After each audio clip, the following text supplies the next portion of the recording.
The scent of lemon polish and old, respected wood filled the dojo. It was Rose's favorite room to clean in the entire Moretti estate. Here, there was an order, a sense of discipline that was absent from the sprawling, opulent chaos of the main house. The floorboards gleamed under her diligent hands, each one a testament to her quiet, invisible work. She was on her hands and knees, wiping away a faint scuff near the edge of the sparring mat, her dark blue maid's uniform a somber shadow in the bright, sunlit space.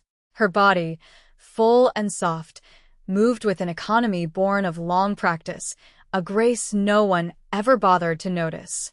She was just a piece of the furniture, a functioning part of the household, and that was how she had survived for 2 years under the roof of Dante Moretti.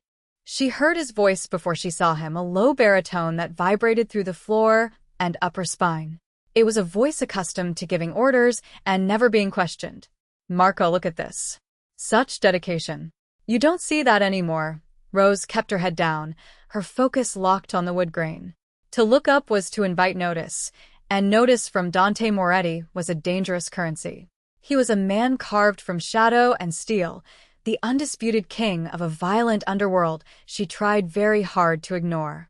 His presence filled the dojo, sucking the peaceful air from it and replacing it with something electric and predatory. His lieutenant, Marco, a man built like a concrete wall, grunted in agreement. "She's a good worker, boss." Dante's expensive leather shoes stopped just inches from her hand. "She is." The words were laced with an unnerving amusement. "But all this bowing and scraping. It's a waste of potential." Rose froze, her breath catching in her throat.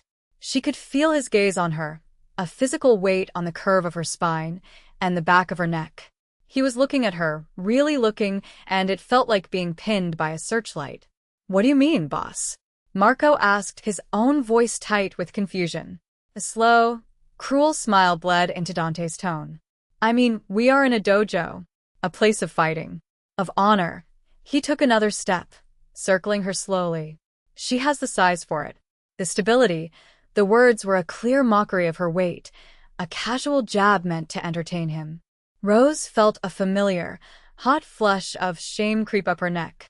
"Tell me, Rose," he said, his voice dropping to a conspiratorial murmur. "Have you ever wanted to fight?"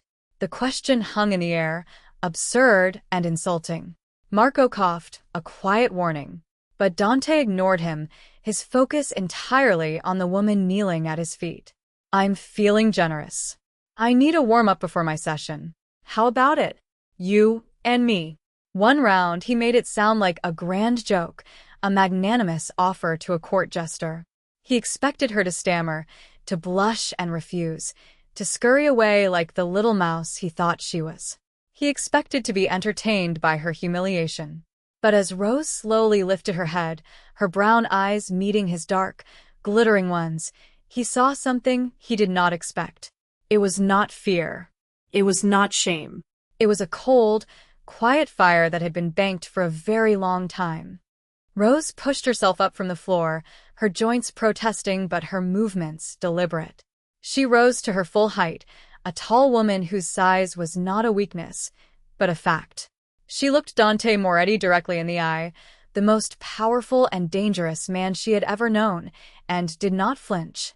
The silence in the dojo stretched, thin and brittle. Marco shifted his weight, his hand instinctively moving toward the jacket of his suit where his pistol was holstered, as if this quiet defiance from a maid was a physical threat. Dante's smile faltered, the easy cruelty replaced by a flicker of genuine curiosity. He had expected a flushed apology, not this unnerving stillness. "So," he prompted, his voice losing some of its mocking lilt, "is that a yes?" Rose's voice, when it came, was low and steady, betraying none of the frantic pounding of her heart. "There are conditions." Marco actually took a half step forward. "Rose," he began, his tone a low warning. A simple, almost lazy lift of Dante's hand stopped him cold. Dante's gaze remained locked on her. This was new. This was interesting. In his world, people either obeyed or they died. They did not negotiate, especially not the staff. "Conditions," he repeated, savoring the word as if it were a fine wine. "For my maid." I'm listening. Rose took a small breath, anchoring herself. She had been invisible for so long, a ghost polishing silver and scrubbing floors. But this casual, public humiliation was a line. He hadn't just insulted her, he had assumed she was nothing. First, she said, her voice gaining strength, we fight on the mat, barefoot. No shoes, it was a simple rule of the dojo, but by stating it, she was claiming the space as hers, too. Dante's eyebrow arched. Acceptable, second, she continued, her chin lifting a fraction higher. No holding back. You said you needed a warm-up. If this is a joke, I am not interested. If it is a spar, you'll treat it as 1 inch this time. Marco audibly sucked in a breath. To imply the boss would not be serious, to demand he give his full effort to a cleaning lady, it was insanity. Dante, however, threw his head back and laughed. It was not a kind sound, but it was genuine. The sound of a predator delighted by the sudden, foolish courage of its prey. You have my word, he said, the laughter dying as he looked at her again, his eyes dark with something that was no longer just amusement. I will not hold back. He began to unbutton the cuffs of his expensive shirt. Anything else? Rose thought of the years of being overlooked, of being judged for the body she lived in, of the quiet strength she had been forced to hide. Yes, she said softly.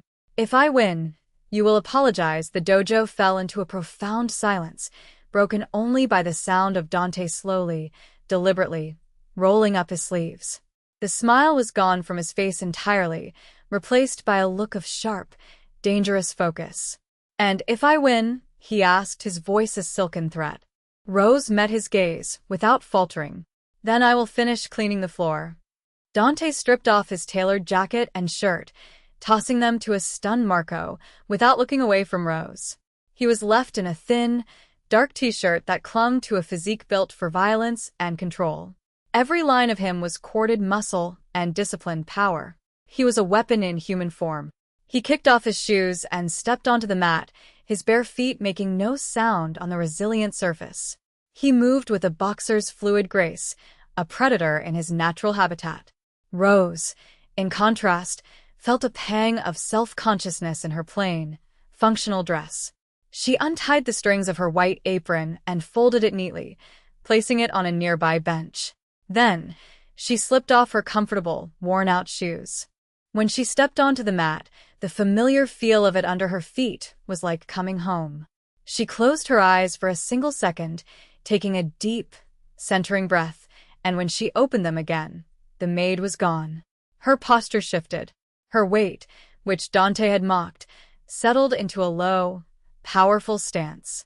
Her shoulders, which had been hunched in deference, squared. She did not look like a fighter from a movie. She looked like a mountain. Solid. Immovable. Dante circled her, his eyes narrowed in assessment. The joke was wearing thin, but he was still the master here. He was indulging a whim. Ready when you are, he drawled, falling into a light, bouncing stance. He was faster than he looked, a blur of motion. He feinted left, then darted right, his hand shooting out in a quick, stinging jab aimed for her shoulder, a move designed to test her reflexes and knock her off balance. He expected her to stumble back, to flinch, to raise her hands in a clumsy, panicked defense. Rose did none of those things. She didn't move back. She swayed, a subtle shift of her hips, and his knuckles slid harmlessly off the curve of her shoulder. Her movement was minimal, efficient, absorbing his energy rather than meeting it head-on. A flicker of surprise crossed Dante's face. Luck, perhaps. He tried again, a faster combination this time. A jab, followed by a cross. It was a simple, effective sequence that had put bigger men than her on their backs. Rose moved with him. She didn't block in the traditional sense. She guided. Her right hand came up, not to stop his fist, but to meet his wrist, her palm open. With a turn of her body, she redirected his momentum, sending his punch wide. His own force pulled him slightly off balance, and, for a split second, he was open. She didn't take the opening. She simply settled back into her stance, watching him, her expression unreadable. The last vestiges of amusement vanished from Dante's eyes. This was not luck. The way she had moved, the way she had used his own energy against him, it was not the brawling of a street fighter. It was the refined, patient technique of a true martial art. He stopped bouncing. He planted his feet, his expression turning serious, almost grim. The game was over. Marco, watching from the sidelines, felt a knot of dread tighten in his stomach. The boss was no longer playing. Dante's entire demeanor changed. The predatory amusement was gone, replaced by the cold, lethal focus of a killer. He saw her now not as the maid, not as a woman, but as an opponent. An unknown quantity. And Dante Moretti hated unknowns. He came at her again, but this time there were no feints, no testing jabs. He launched a powerful sidekick aimed at her ribs, a blow meant to end the fight. It was fast and brutal, delivered with the kind of force that could crack bone. From the sidelines, Marco winced, expecting to hear the sickening thud of impact. But it never came. Instead of trying to block the kick or retreat from its power, Rose did something that defied logic. She stepped into it. At the last possible second, she turned her body and dropped her center of gravity, letting the force of his kick travel up her side. Simultaneously, her hands shot out. One hand cupped his ankle, the other braced his knee. It was not a block, it was a capture. Dante felt a jolt of pure shock. His leg, his weapon, was suddenly trapped. Before he could process it, Rose twisted. It was a smooth, powerful rotation of her hips and shoulders, a perfect application of leverage. His planted foot, the anchor for his entire body, was suddenly useless. He was airborne.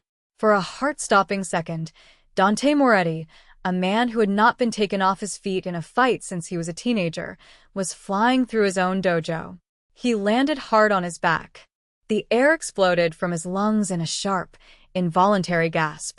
The mat absorbed most of the impact, but the indignity was absolute. He lay there, stunned, the ceiling lights of the dojo seeming impossibly far away. Marco's jaw was on the floor. He stared, speechless, from his boss on the mat to the maid standing over him. Rose hadn't even broken a sweat. She stood there, her feet planted, her hands held loosely at her sides. She was breathing evenly, her calm eyes watching him, waiting. The shift in Dante's mind was seismic. It was a crack in the very foundation of his world. This woman, this soft, invisible creature who polished his floors, had just thrown him like a child. It wasn't her strength. He had fought stronger men. It was her technique. It was flawless, effortless. It was a form of martial art he recognized but had rarely seen practiced with such purity. Aikido. The art of harmony, of redirecting an opponent's energy until they defeated themselves. The humiliation was a burning fire in his chest, but beneath it, something else was stirring. Awe. And with it, a dark, possessive fascination. He pushed himself up onto his elbows, his eyes never leaving her. The maid was gone. In her place stood an enigma, a warrior, hiding in plain sight. "Who are you?" he breathed, the question raw and real. Before she could answer, the world exploded. The high, panoramic windows of the dojo shattered inward, spraying the gleaming floor with a cascade of glittering, deadly shards. The sharp crack of gunfire echoed through the serene space, a violent intrusion of Dante's brutal reality. 3 men in dark tactical gear scrambled through the broken frames, their movements swift and professional. They held silenced pistols, sweeping the room for targets. Dante reacted on pure instinct. He rolled, ignoring the lingering shock of his fall, grabbing his discarded shirt to wrap around his hand as a makeshift shield against the glass. "Marco," he yelled, his voice a commanding roar that cut through the chaos. Down, but his eyes were on Rose. She was the most exposed, standing in the center of the mat, a stationary figure in a world that had suddenly turned into a hailstorm of bullets and broken glass. His first, overwhelming impulse was to get to her, to shield her with his own body. He launched himself toward her, expecting to have to drag her to the ground, to cover her while she screamed or froze in terror like any normal person would. Rose did not scream. She did not freeze. As the first gunman leveled his weapon at Dante, seeing him as the primary threat, Rose moved. She dropped into a low stance, sweeping her leg out in a powerful arc that caught the nearest attacker behind the knees. The man grunted in surprise, his balance gone, and pitched forward. As he fell, Rose's hand shot out, not in a punch, but with her fingers extended and rigid. She struck him precisely at the wrist, a sharp, targeted blow. A sickening crack echoed in the room, and the man's pistol clattered onto the mat. The spar was over. This was something else entirely. Her movements were no longer the flowing, circular motions of Aikido. They were short, brutal, and ruthlessly efficient. She was a different kind of fighter now. One trained not for the honor of the dojo, but for the life-or-death reality of a street fight. Dante reached her side, pulling her behind him out of a primal, protective need. Bullets whizzed past where she had just been standing. "Stay behind me," he growled, his body tense as he and Marco, now armed, took cover behind a heavy wooden rack of training weapons. He risked a glance at her. Her face was pale, but her eyes were clear and focused, scanning the attackers with an analytical calm that chilled him to the bone. She wasn't afraid. She was assessing. The quiet, humble maid had vanished so completely it felt like she had been a figment of his imagination. In her place was a woman made of steel and shadow, a woman who was just as at home in this violent chaos as he was. The fight was fast and brutal. Marco was a brutally effective shield, laying down suppressing fire from behind the weapon rack. Dante, armed with a bakken, a heavy wooden training sword, he'd snatched from the wall, moved with lethal grace. He disabled one attacker with a crushing blow to the shoulder, the sound of bone giving way a sickening crunch in the chaos. But they were still outnumbered. The third man was smart. He stayed back, using a decorative pillar for cover, trying to get a clear shot. Dante was focused on the man in front of him. Marco was pinned down, and for a split second, no one saw the third man move.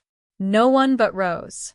"Dante left," she shouted, her voice cutting through the gunfire. Dante didn't hesitate. He trusted the urgency in her tone, spinning just as the third gunman stepped out from behind the pillar, his pistol aimed directly at Dante's exposed back. There was no time for Dante to bring his bakken around. There was no time for Marco to get a shot. There was only Rose. She moved from behind the rack, a blur of motion. She didn't run at the gunman. She grabbed two of the heaviest, solid rubber training plates from the bottom of the rack, one in each hand. Each one weighed 20 pounds. With a powerful, desperate grunt, she hurled the first one like a discus. It spun through the air, a black disc of death, and caught the gunman square in the chest. He staggered back with a choked cry, his aim ruined, the shot going wide and punching a hole in the wall. He was still a threat, though, fighting to bring his weapon back on target. Rose didn't wait. She threw the second plate. This one was aimed lower. It struck his pistol, the impact of solid rubber on steel sending the gun flying from his numb fingers. He stared at his empty hand in disbelief for a fatal second. It was all the opening Dante needed. He closed the distance in 2 long strides, the bakken a blur, and the fight was over.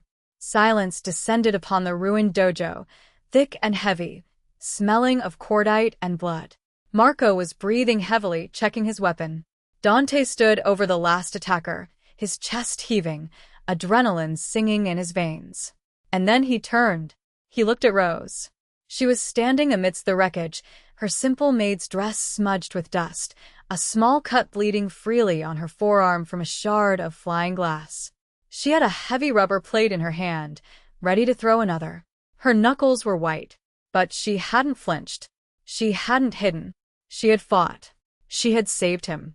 The realization hit him with the force of a physical blow. She had saved him. The immediate threat was gone, but the air in the dojo remained thick with tension. Marco moved silently through the room, checking the attackers, his face a grim mask. They were professionals. This was a planned, targeted hit. Dante did not move. He simply stared at Rose, and the world seemed to narrow to the space between them. The wreckage, the blood, the bodies, it all faded into the background. He saw the cut on her arm, the bright red blood welling up against the dark blue fabric of her dress. A primal, Possessive rage, hotter and more potent than anything he had felt during the fight, surged through him. Someone had dared to harm what was his. The thought was so clear, so absolute, it startled him. His. He strode toward her, his long legs eating up the distance. He ignored Marco's questioning look, ignored everything but the woman standing before him. She watched him approach, her eyes wide, the adrenaline beginning to fade, leaving behind a tremor in her hands. She finally looked vulnerable, and the sight twisted something deep in his gut. He reached her and his hands came up, not in anger, but with a desperate, reverent gentleness. He cupped her face, his thumbs stroking her cheeks as his dark eyes scanned her for any other injury. "Are you hurt?" he asked, his voice a low, rough growl. She was too stunned to speak, so she just shook her head mutely. His gaze dropped to the cut on her arm. He hissed, a soft, dangerous sound. Without taking his eyes off her, he spoke to his lieutenant. "Marco, boss. Find out who sent them," Dante said, his voice lethally soft. "Find out who they are, who their families are, who they love. And then burn it all to the ground. I want nothing left but ash," Marco nodded grimly. "And the one who sneered at her when we started?" Dante's thumb traced the line of Rose's jaw, a gesture of profound possession. "Leave him for me." He turned his full attention back to Rose.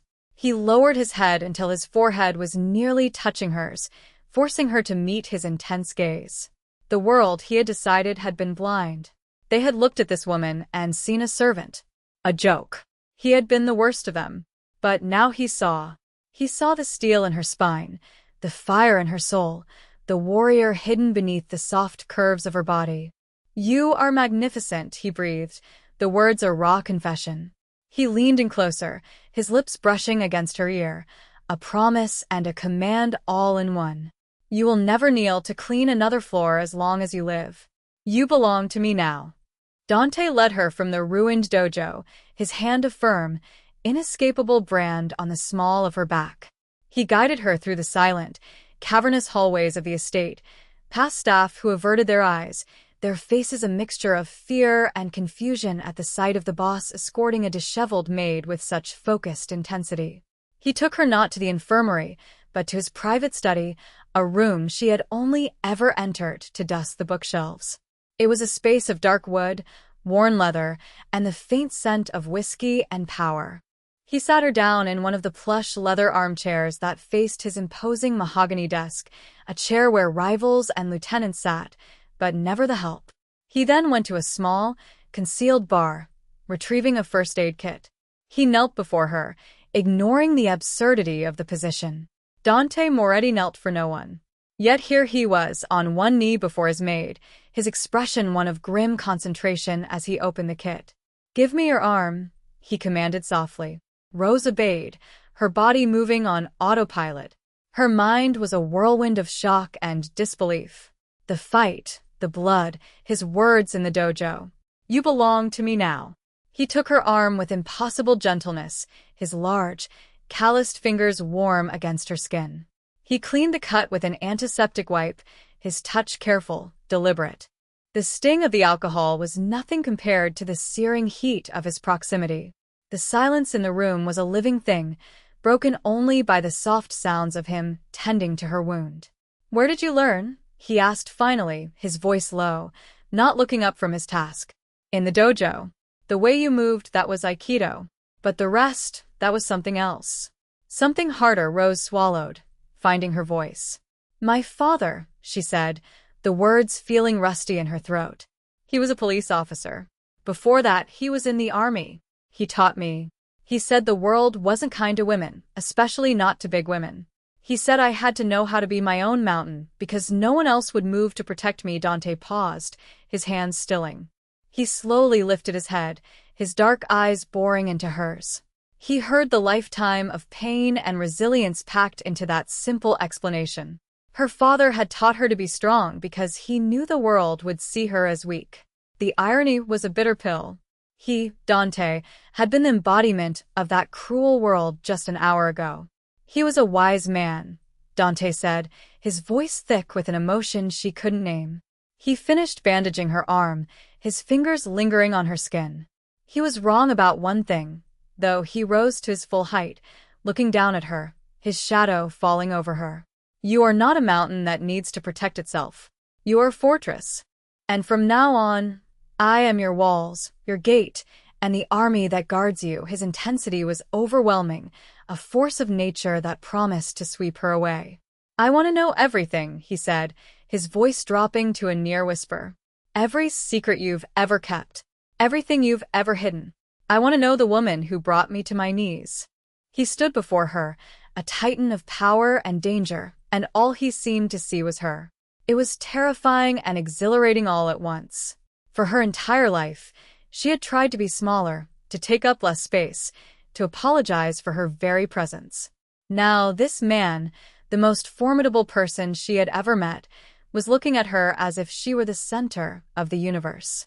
The fear that had been a cold knot in her stomach was slowly being replaced by a strange, burgeoning warmth.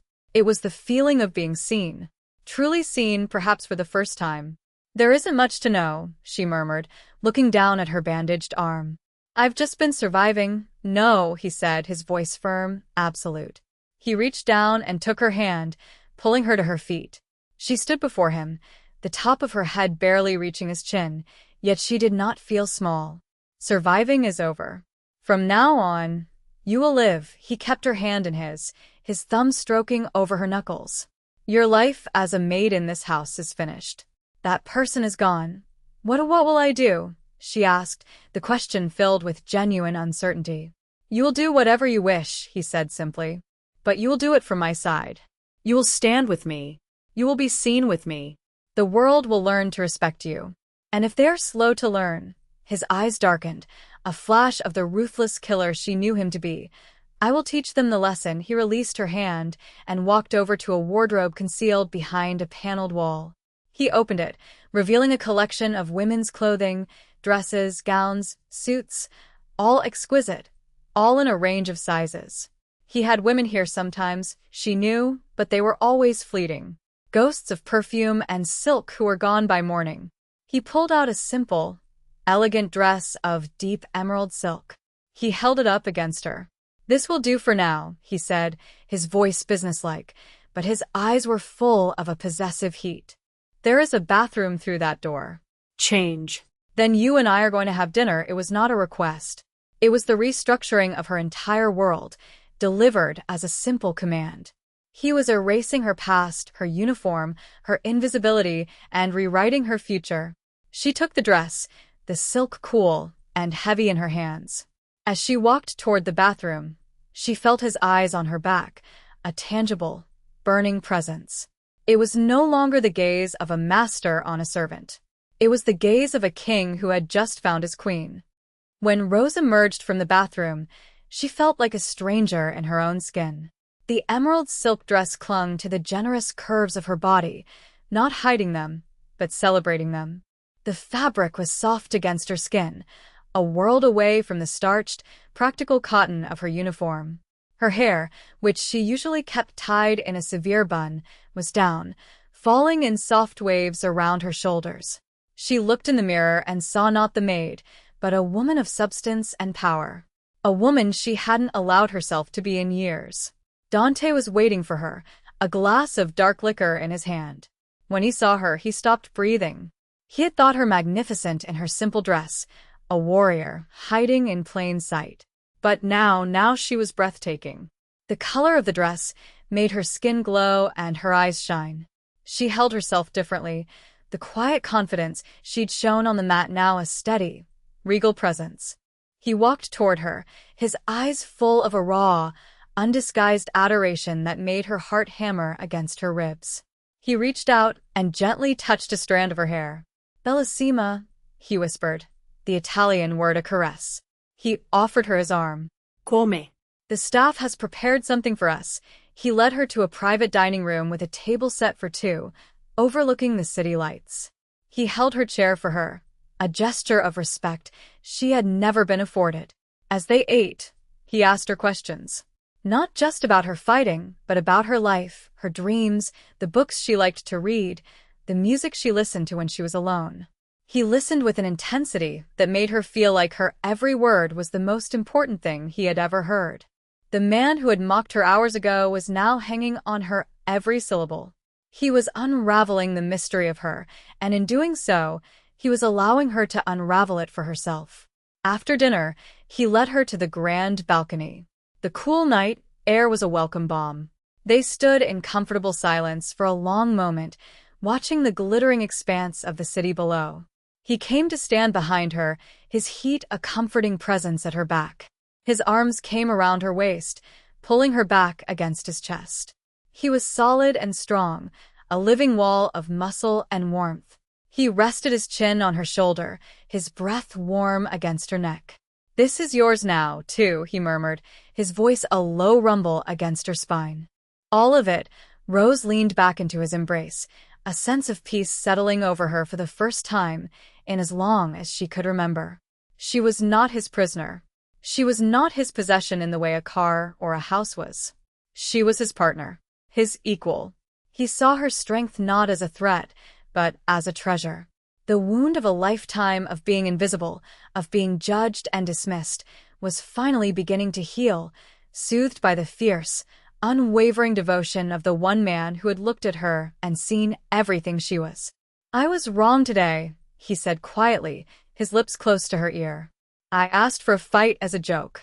I didn't realize I was challenging my queen. Thank you for watching this story unfold. If you are captivated by Rose's journey from being overlooked to being worshipped and the fierce devotion she inspired, please show your support.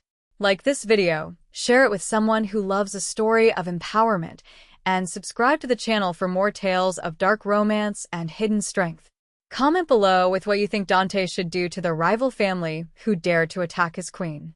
We love hearing your thoughts and look forward to bringing you the next chapter in a world where true power is seeing the value no one else can. Until next time.